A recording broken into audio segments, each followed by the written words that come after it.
A very good morning to all the students. I hope all of you have understood how to calculate the adjoint of a matrix, which we discussed yesterday. Now today's topic is properties of adjoint of a matrix. Here I have listed a few properties related to the adjoint of a matrix, which is a mixture of some concepts taken from NCERT and some from some other books. Along with this topic, that is properties of adjoint of a matrix, I am not going to share any question with you. So you have just to go through the video and learn these properties by heart, because they will be useful in the future things, that is in the things which we are going to study in future. तो यहाँ हमारी पहली property जो कि adjoint से related है वो आती है कि अगर ए कोई स्क्वायर मैट्रिक्स है और हम ए को उसी के एडजॉइंट से मल्टीप्लाई करते हैं या हम एडजॉइंट ए को ए से मल्टीप्लाई करते हैं, तो जो रिज़ल्ट हमें मिलेगा that is going to be determinant A times the identity matrix of the same order, that is order n. That is, if we multiply any matrix with its adjoint in either of the two ways, we take A into adjoint A or we take adjoint A into A, the result is always going to be determinant A times the identity matrix. There is no need to go through the proof of this property, but it is necessary that to get proper understanding of the topic, we just try to verify how this happens. For this, I have taken the example of a matrix of order 3 by 3. Let us assume that a matrix A is given by A11, A12, A13, A21, A22, A23, A31, A32, A33. I have taken the same elements where the row number as well as column number both are present, so that we may understand the property easily. Now we know that to get the adjoint of any matrix, we have to replace each and every element of the matrix by its cofactor, and then we have to apply the transpose. So here I have replaced each and every element of the matrix by its corresponding cofactors. Cofactors are also having the same subscripts as the element is having. जो subscript matrix में element के हैं वही subscripts adjoint में at present cofactors के हैं. और अब इस अरेंजमेंट का जब हम ट्रांसपोज लेते हैं तो हमारे पास क्या आता है, A11, A12, A13 in the first column, A21, A22, A23 in the second column, and A31, A32, A33 in the third column. यहाँ आप लोगों को इस चीज़ का बहुत ध्यान रखना है कि एलिमेंट्स जो मैट्रिक्स में चल रहे हैं उनमें वन, जैसे फर्स्ट रो है तो वो फर्स्ट रो के एलिमेंट्स रो वाइज आ रहे हैं, लेकिन ट्रांसपोज लेने के बाद उसी फर्स्ट रो के कोफैक्टर्स अब फर्स्ट कॉलम में आ जाएंगे. तो all this is due to the taking the transpose. Transpose में रोज और कॉलम्स इंटरचेंज हो जाते हैं, उस वजह से A11, A12, A13 जो कि कोफैक्टर्स थे फर्स्ट रो के, वो अब कहाँ अपीयर हो रहे हैं, फर्स्ट कॉलम में. ऐसे ही सेकेंड रो के कोफैक्टर्स सेकेंड कॉलम में और थर्ड रो के कोफैक्टर्स थर्ड कॉलम में यहाँ प्रेजेंट हैं. और ये तो आप लोग सब जान ही चुके हैं कि यहाँ Aij का मतलब क्या है, cofactor of the element Aij in the given matrix A. Now let us come to the product. I am going to take A multiplied by adjoint of A. I have written the matrix A as such, and here I have written the matrix given by adjoint of A. जैसा कि मैंने पहले आपको बताया भी था कि adjoint लेने के बाद फर्स्ट रो के कोफैक्टर्स फर्स्ट कॉलम में दिखाई देंगे, सेकेंड रो के कोफैक्टर्स सेकेंड कॉलम में आ जाएंगे और थर्ड रो के कोफैक्टर्स थर्ड कॉलम में आ जाएंगे.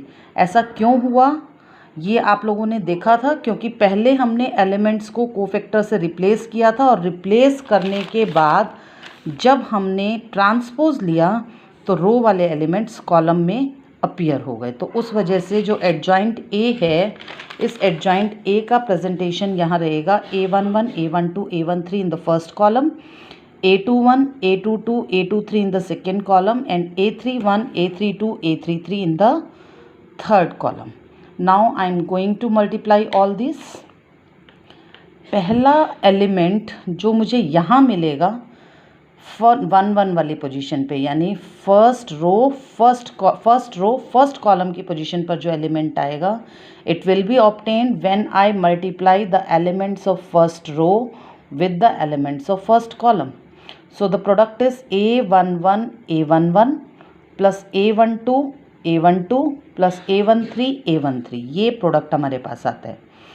अब इस प्रोडक्ट में अगर हम देखें तो जो एलिमेंट है वो अपने ही कोफैक्टर से मल्टीप्लाई हो रहा है, और तीनों एलिमेंट्स जो रो के थे उन तीनों को उन्हीं के तीनों कोफैक्टर से मल्टीप्लाई करके हमने ऐड किया। तो जो डिटर्मिनेंट की प्रॉपर्टी थी उसके अकॉर्डिंग ये क्वांटिटी जो है ये डिटर्मिनेंट ए के इक्वल आ जाएगी। तो हमने यहाँ क्या लिख दिया, डिटर्मिनेंट ए। अब आती है सेकेंड एलिमेंट की बात, फर्स्ट रो सेकेंड कॉलम। तो फर्स्ट रो को जब हम सेकेंड कॉलम से मल्टीप्लाई करेंगे तो हमें ये एलिमेंट मिलेगा। अब अगर हम इस प्रोडक्ट को देखें तो ये प्रोडक्ट बनता है A11 A21 plus A12 A22 plus A13 A23, जिसे मैंने यहाँ लिखा A11 into A21 plus A12 into A22 plus A13 into A23। अब अगर आप यहाँ ऑब्ज़र्व करें तो एलिमेंट्स तो फर्स्ट रो के हैं, जैसा कि 1 से क्लियर हो रहा है, लेकिन कोफैक्टर सेकेंड रो के एलिमेंट्स के हो गए। तो जब हम किसी भी एक रो को पैरेलल रो के कोफैक्टर से मल्टीप्लाई करके ऐड करते हैं तो रिज़ल्ट क्या आता है, 0। तो इसका मतलब यहाँ क्वांटिटी आनी चाहिए 0। इसी तरह से जब मैंने फर्स्ट रो के एलिमेंट को थर्ड कॉलम से मल्टीप्लाई किया तो मेरे पास आया A11 A31 plus A12 into A32 plus A13 into A33। अब यहाँ अगर हम देखें तो वही एलिमेंट्स तो फर्स्ट रो के और कोफैक्टर्स हो गए थर्ड रो के। तो एक रो के एलिमेंट को किसी भी दूसरी रो के एलिमेंट्स के कोफैक्टर से मल्टीप्लाई करने पर रिज़ल्ट आता है 0। तो ये एलिमेंट भी 0 हो गया। इसी तरह से हम आगे बढ़ते हैं, सेकेंड रो फर्स्ट कॉलम, यानी ये एलिमेंट जो मैंने जहाँ मेरा पेन पॉइंट आउट हो रहा है, अगर हम इस एलिमेंट को देखें तो सेकेंड रो फर्स्ट कॉलम के एलिमेंट्स में आएंगे elements of row number second but cofactors of row number 1। So the result is 0। A22 की पोजीशन पर आते हैं सेकेंड रो सेकेंड कॉलम, तो ये बनता है सेकेंड रो यानी A21 A22 A23। मल्टीप्लाई करेंगे capital A21 capital A22 capital A23 से, यानी कि 21 के एलिमेंट को 21 के कोफैक्टर से प्लस 22 एलिमेंट को उसी के कोफैक्टर से, और element at the position of 23 with its own cofactor. मतलब जो एलिमेंट है सेम वही उन्हीं एलिमेंट्स के कोफैक्टर्स हैं। तो जब मल्टीप्लाई करके ऐड करेंगे तो obviously we shall get determinant of A. और इसी तरह से जब हमने लिया second row and cofactors of third तो रिज़ल्ट विल बी 0। यही पोजीशन जो है ये थर्ड रो में मिलेगी, क्योंकि हमने थर्ड रो के एलिमेंट्स लिए, उनको मल्टीप्लाई कर रहे हैं फर्स्ट कॉलम में, तो फर्स्ट कॉलम में फर्स्ट रो के कोफैक्टर्स हैं, एलिमेंट्स थर्ड रो के, कोफैक्टर्स फर्स्ट रो के, रिज़ल्ट आया 0। सिमिलरली एलिमेंट्स थर्ड रो के, कोफैक्टर्स सेकेंड रो के, अगेन द रिज़ल्ट इज़ 0। और फिर एलिमेंट्स थर्ड रो के, कोफैक्टर्स भी थर्ड रो के, तो दोनों को जब हम मल्टीप्लाई करके ऐड करेंगे तो हमारे पास आएगा डिटर्मिनेंट ए।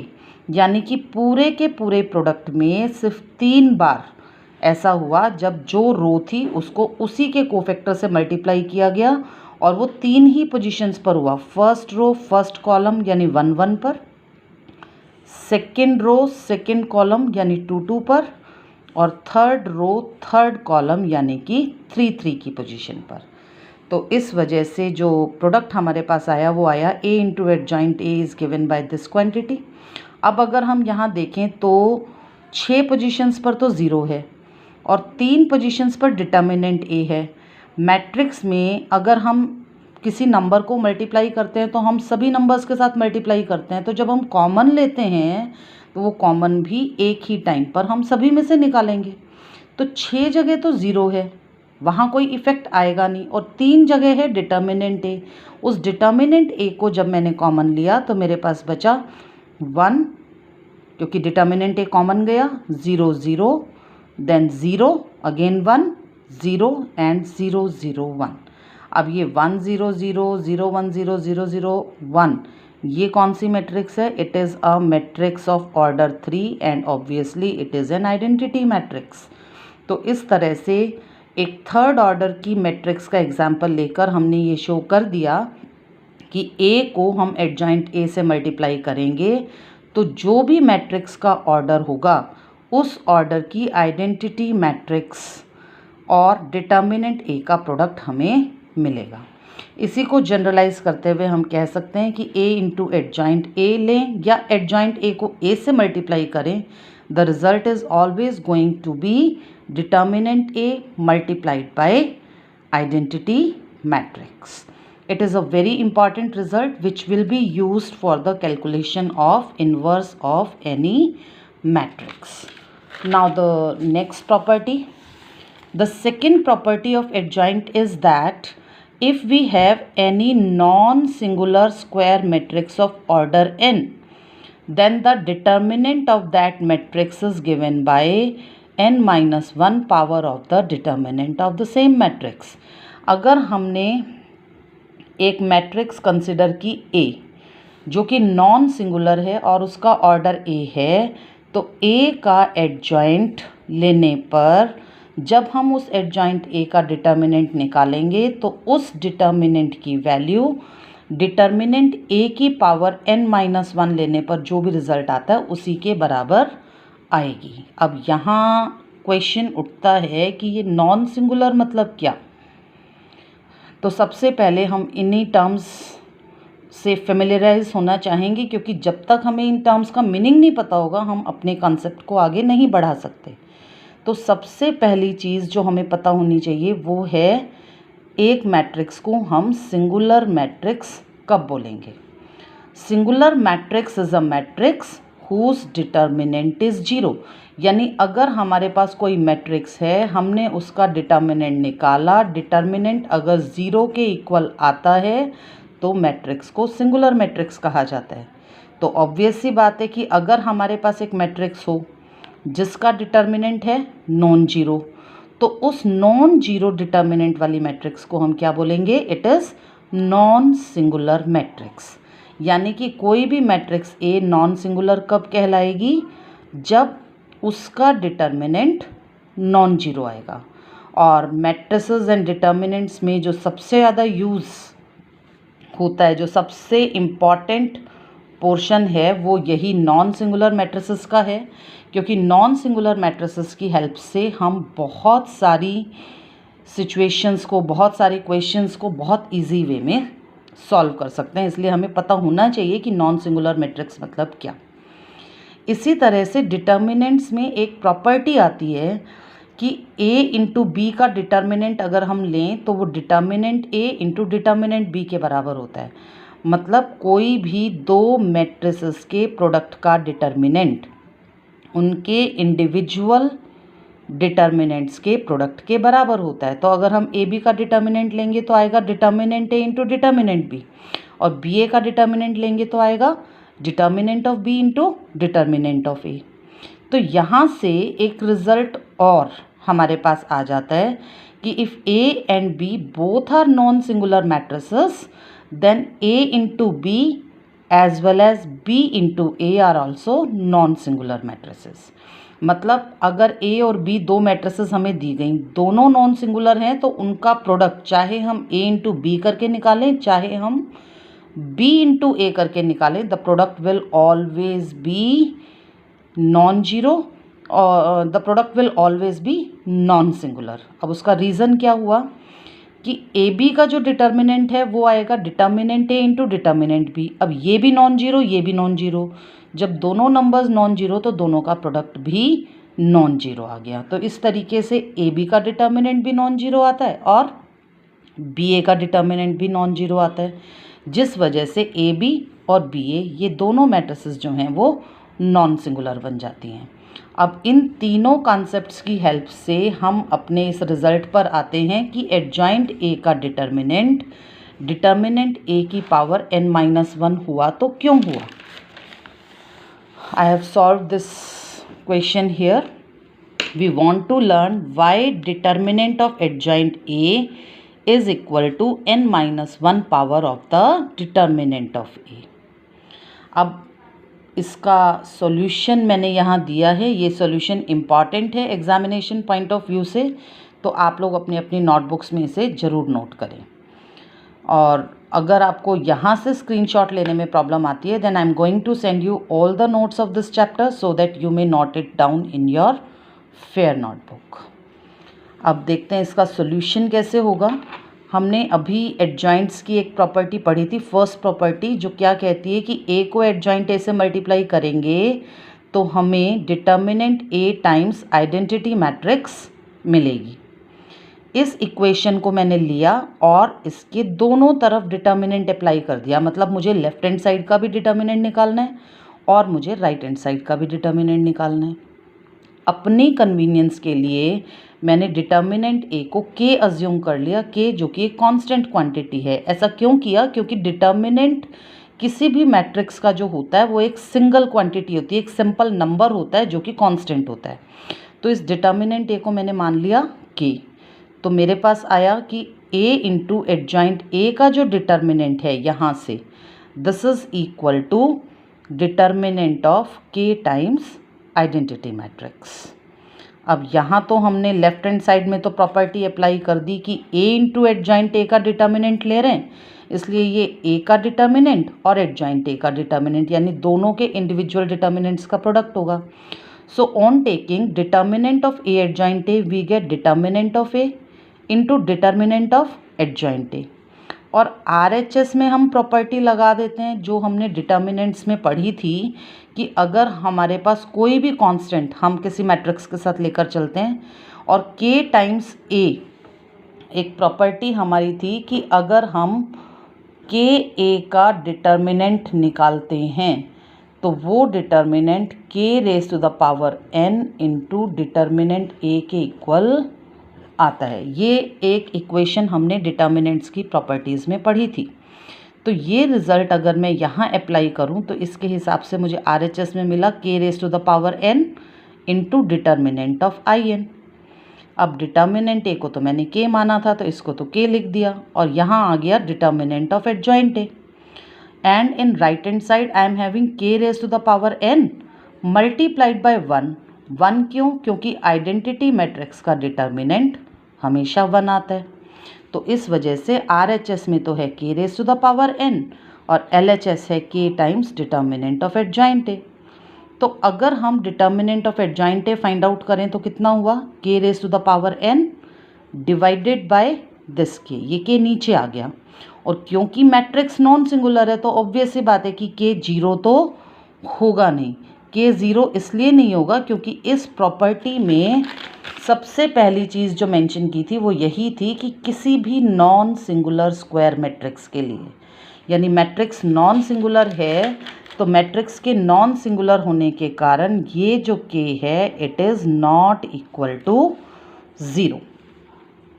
तो ये क्वांटिटी जो थी इस k से मैंने डिवाइड किया तो RHS में मेरे पास आया k raise to the power n divided by k which provides me with k raise to the power n-1। वही लॉज ऑफ एक्सपोनेंट्स जो आप 7th-8th क्लास से पढ़ते आ रहे हो, ये 1 ऊपर जाकर सब्ट्रैक्ट हो गया। और अगर अब मैं k को वापस डिटर्मिनेंट a से रिप्लेस कर दूं तो मेरे पास रिजल्ट आया कि एडजॉइंट a का डिटर्मिनेंट a की n-1 पावर के इक्वल होता है। अब देखो यहाँ सीधी सी बात है कि अगर a नॉन सिंगुलर है तो a का डिटर्मिनेंट नॉन जीरो। जब RHS नॉन जीरो तो ऑब्वियसली LHS भी नॉन जीरो, और जब LHS नॉन जीरो हो गई तो इसका मतलब एडजॉइंट भी नॉन सिंगुलर ही होगा। इट मीन्स हम ये कह सकते हैं कि एक नॉन सिंगुलर मैट्रिक्स का एडजॉइंट भी नॉन सिंगुलर ही होता है। यहाँ से अब हमें न्यूमेरिकल्स जो हैं वो हमसे पूछे जा सकते हैं। छोटे छोटे क्वेश्चंस 1 मार्क में आ जाते हैं जो कि इस रिजल्ट पर बेस्ड है। जैसे मैंने एक क्वेश्चन लिया, suppose A is a matrix of order 3/3 such that determinant of A is 5 units. Now we have to find what is the determinant of adjoint of A. अब जो प्रॉपर्टी अभी हमने पढ़ी थी उसके हिसाब से एडजॉइंट ए का डिटर्मिनेंट होना चाहिए determinant A raise to the power n-1। अब ए का डिटर्मिनेंट 5 यूनिट्स, n हो गया 3, तो हमारे पास आया 5 स्क्वायर यानी कि 25। तो एडजॉइंट ए का डिटर्मिनेंट कितना होगा 25। अब यहाँ हमारी हेल्प कैसे हुई, इवन इफ अगर हमें मैट्रिक्स ए गिवन भी होती ना तो हमें उसका अलग से एडजॉइंट निकालने की कोई ज़रूरत नहीं है। हमने सीधा मैट्रिक्स हमें दी, मैट्रिक्स से मैट्रिक्स का डिटर्मिनेंट लिया और उसके डिटर्मिनेंट से एडजॉइंट ए का डिटर्मिनेंट हम डायरेक्टली कैलकुलेट कर सकते हैं। उसके लिए अलग से एडजॉइंट को कैलकुलेट करने की ज़रूरत नहीं है। इसके बाद जो नेक्स्ट प्रॉपर्टी हमारे पास आती है, ये कुछ प्रॉपर्टीज़ हैं जो नेक्स्ट टॉपिक में काम आने वाली हैं, इसलिए मैंने इनको लिखा है। जहाँ तक प्रूफ की बात है हमें इनके प्रूफ की कोई ज़रूरत नहीं है, इसलिए मैं इनके प्रूफ को यहाँ डिस्कस नहीं कर रही हूँ। तो थर्ड प्रॉपर्टी बनती है कि अगर हम A इंटू बी दो मैट्रिसेस के प्रोडक्ट का एडजॉइंट कैलकुलेट करें तो क्या होगा। अभी तक तो हम एक एक मैट्रिक्स का निकाल रहे थे। अब मान लो मेरे पास दो स्क्वायर मैट्रिसेस हैं, एक A है एक B है, और मैं ए बी का एडजॉइंट निकालती हूँ तो A इंटू बी का एडजॉइंट वही आएगा जो adjoint B into adjoint A होगा। मतलब एडजॉइंट लेने के बाद मैट्रिसेस का ऑर्डर जो है वो चेंज हो जाएगा। आप लोगों ने ये प्रॉपर्टी ट्रांसपोज के लिए भी पढ़ी थी। एक रिज़ल्ट पीछे आया था कि अगर हम A इंटू बी का ट्रांसपोज लेते हैं तो क्या होता है, तो ये आता है B transpose into A transpose. और क्योंकि एडजॉइंट की कैलकुलेशन करते हुए हमें ट्रांसपोज लेना होता है तो ये रिवर्सल उस वजह से है। तो A इंटू बी का एडजॉइंट लेंगे तो वो वही आएगा जो B के एडजॉइंट और A के एडजॉइंट का प्रोडक्ट होगा, यानी बाद वाली मैट्रिक्स का एडजॉइंट पहले और पहले वाली मैट्रिक्स का एडजॉइंट बाद में। ये सीक्वेंस चेंज होता है। 3 अगर हों A B C तो पहले C का फिर B का फिर A का रिवर्स ऑर्डर में चलेगा। इसके बाद एक प्रॉपर्टी आती है कि A कोई भी मैट्रिक्स हमें दी गई और हम A के ट्रांसपोज का एडजॉइंट निकालना चाहते हैं। ठीक है, मैट्रिक्स ए का ट्रांसपोज लेके उस ट्रांसपोज का एडजॉइंट चाहते हैं तो रिज़ल्ट वही होगा जो हम ए के इंडिविजुअल एडजॉइंट का ट्रांसपोज लेके ऑब्टेन करेंगे। मतलब हम पहले ट्रांसपोज लें फिर एडजॉइंट लें, या मैट्रिक्स ए का एडजॉइंट कैलकुलेट करके उसका ट्रांसपोज ले लें, the result will always B same. This result is also very important from examination point of view, and this property is used in solving many questions of 4 to 6 marks in exam.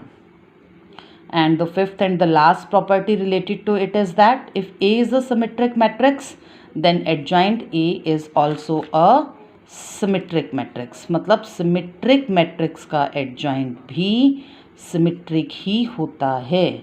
पर अगर ये बात हम skew symmetric matrix के लिए कहें तो वो सही नहीं है। आप खुद से एक बार करके देखिएगा, एक स्क्यू सिमेट्रिक मैट्रिक्स लीजिएगा 3/3 ऑर्डर की और चेक कीजिएगा कि क्या ये रिज़ल्ट वहाँ भी एप्लीकेबल है। नहीं होगा, ये ऐसा नहीं होता। सिमेट्रिक मैट्रिक्स का एडजॉइंट तो सिमेट्रिक होता है, स्क्यू सिमेट्रिक मैट्रिक्स के लिए ऐसा नहीं है, ये हमें ध्यान रखना है। तो ये कुछ प्रॉपर्टीज़ थी एडजॉइंट से रिलेटेड जो आज मैंने डिस्कस की। इनको ध्यान से समझिए। कोई डाउट अगर आपको है तो आप पूछ सकते हैं, टेलीफोनिकली पूछ सकते हैं, व्हाट्सएप के थ्रू पूछ सकते हैं। और इनको याद रखना है इन रिज़ल्ट्स को, क्योंकि ये रिज़ल्ट्स हमें कहीं ना कहीं यूज़फुल रहेंगे अपने आगे के 2 इम्पॉर्टेंट टॉपिक्स को स्टडी करने में, जिनमें से पहला टॉपिक तो है इन्वर्स ऑफ अ मैट्रिक्स जो मैं कल डिस्कस करूँगी, और उसके बाद फाइनल एक टॉपिक आएगा जहाँ से 6 मार्क्स का क्वेश्चन अक्सर एग्ज़ाम में आता रहा है, क्योंकि जब प्रॉपर्टीज़ ऑफ डिटर्मिनेंट का क्वेश्चन नहीं आता या उसके ऑप्शन में कोई क्वेश्चन देना होता है तो वो लास्ट क्वेश्चन जो कि लास्ट टॉपिक है मैट्रिसेस एंड डिटर्मिनेंट्स का, वहाँ से आता है। उस रिज़ल्ट की स्टडी के लिए ये सारी चीज़ें बहुत अच्छे से आना हमारे लिए बहुत बहुत ज़रूरी है। Thank you very much.